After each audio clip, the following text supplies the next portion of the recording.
Сегодня останусь ночевать здесь, если получится. Так, я уже нашел место.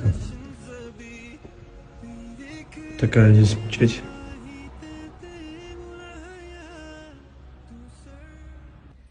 В общем, прошел имам мечети. И что вы думаете? Что он сказал? Но я у него спросил разрешение, можно ли переночевать. Вот. Он провел меня сюда. Если хочешь, говорит, здесь переночуй, говорит.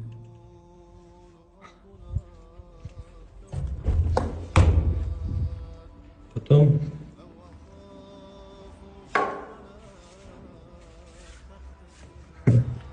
на улице вышел. Здесь показывают. Типа здесь может и переночевать.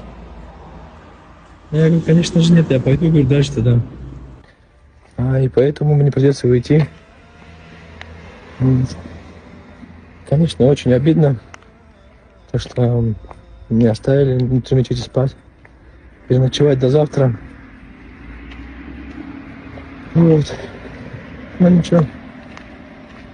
На все воля Всевышнего.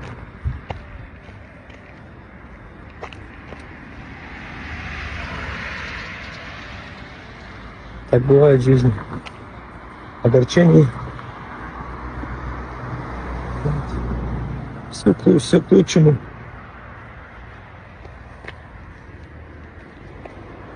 Это испытание от Всевышнего Аллаха, поэтому будем принимать испытания достойно и идти дальше.